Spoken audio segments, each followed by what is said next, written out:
crazy Laura Loomer is about to make some sense. Watch. What is it going to mean for the future of our country, our national security, and the incoming Trump administration if we have a bunch of technocrats who are also essentially welfare queens because their companies are receiving government subsidies and they want to take over our defense industry?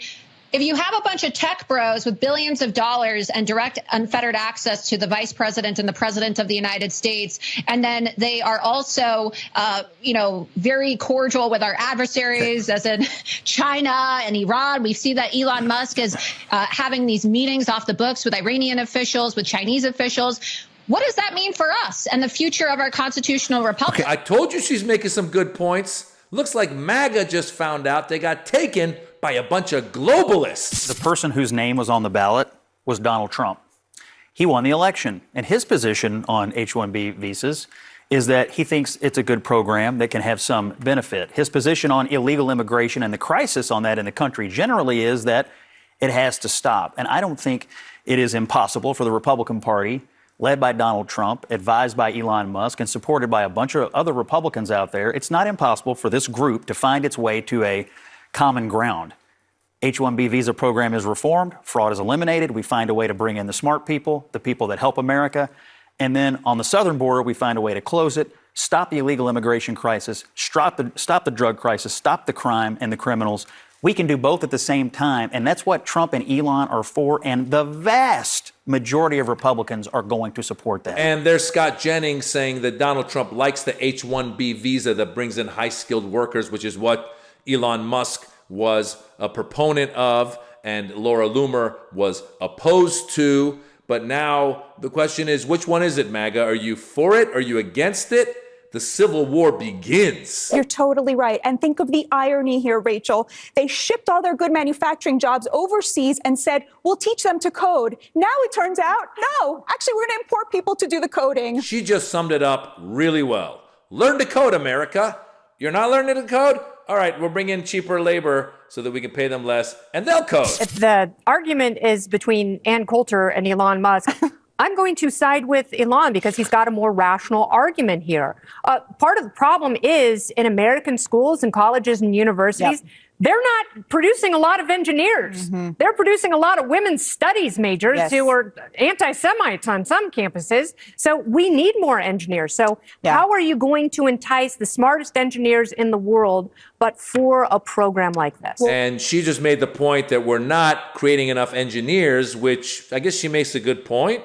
But we also have underfunded our education. Our schools have been underfunded. So we're not creating a lot of everything because the right and MAGA keeps wanting to take away from public schooling, keeps wanting to take away funding, keeps wanting to take away programs, keeps wanting to privatize schooling. And here we are in a world in which we don't have enough engineers to possibly work in these jobs that Elon Musk and Vivek Ramaswamy were advocating to have H-1B visas for. Now, the H-1B visa is very interesting because it's supposed to be high-skilled workers. They've got a skill. We need them. A lot of engineers come through. A lot of them go to the tech world, accounting, a lot of accountants. People are coming from places like India, other Eastern countries, Middle East, some other places. They're coming here because they qualify for these jobs. But what you find out when you look at it actually is these companies like Google and some of these other big tech companies that are hiring these people are actually underpaying them. So it's not just that they're high skilled, it's that they're willing to work for less. Now for them, it's good. It's a great opportunity. They're coming, they're making good money, probably sending some of that back home. But for American workers, they're getting screwed because they're being undercut by the guys coming in with the H-1B visas. So it's not the workers' fault and it's not the American workers' fault nor the H-1B visa workers' fault, but it is the fault of these multi-billion-dollar companies that are trying to cut corners and cut costs. And rather than hiring some people that are American citizens that might be qualified for these jobs and paying them the full wage that they deserve, or rather than actually putting money into the American school system and saying, these are the kinds of people that we need, so start training more and more people in the world of engineering, in the world of coding, or whatever it is that you need for the tech world. These companies are just putting a Band-Aid over it and saying, let me go find someone who's going to do it for cheap, bring them in, and we won't fund the future workforce. And that's the big problem that we run into all the time, where Maga is saying that immigrants are taking our jobs, but the truth is that technology, that advancement is taking people's jobs, and we're not doing a good job of training our people to take those jobs. You understand? And so we end up in a situation where people are coming in, taking less pay and doing those jobs, and we're in the situation where that causes a rift within MAGA. And Laura Loomer was right about the tech bros. The tech bros basically bought the election. If you don't think Elon Musk bought the election, look at how much he put in. Look at the profits he made. He put in about like 120 million or so through his super PAC, and right away his net worth went up by tens of billions of dollars. I mean, that's a great investment. That's a very short-term investment. It's a great investment. So the tech bros, they're the ones. Peter Thiel is the one who put J.D. Vance in the position to be vice president.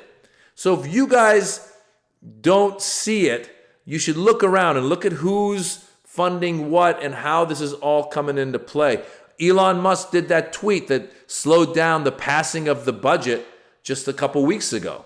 So yes, they were joking that Elon Musk is the president, but really he and a bunch of others have taken over and continue to take over, and they're benefiting from all of this stuff. When you end up in this international world where there's no fair play, the more money you have, the better you do. That's why we need regulations, and that's why people like Elon Musk and Peter Thiel and other tech bros hate regulation.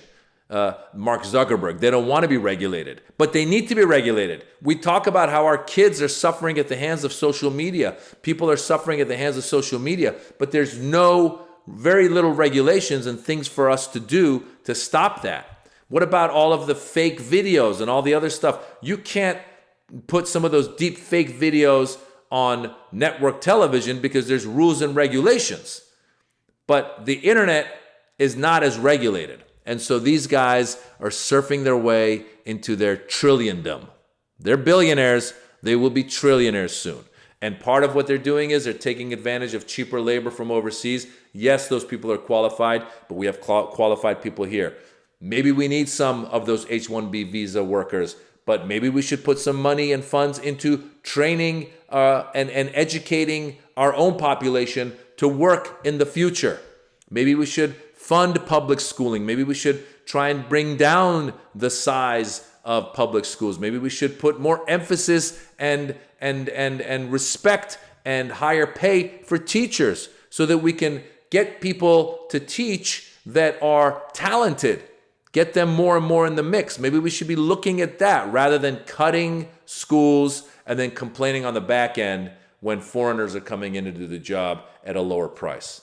Maybe we need to set more precedents and standards of the wages. What's the lowest wage you can pay a worker that is working for a tech company? Maybe these tech companies need to share their wealth with their workers. That would be good. Maybe some of them do. More of them should. Maybe they should pay their fair share of taxes. There's a lot of other things that can and should be done that aren't being done. And all of this goes back to the fact that Laura Loomer was right. And that just blew my mind. I'm comedian Maz Jobrani. I've got a special on YouTube. It's called The Birds and the Bees. It's free. Check it out. If you like it, tell your friends, leave a comment, let me know how you found me. And come see me on tour. I'm touring, doing live comedy, mazjobrani.com. Take care.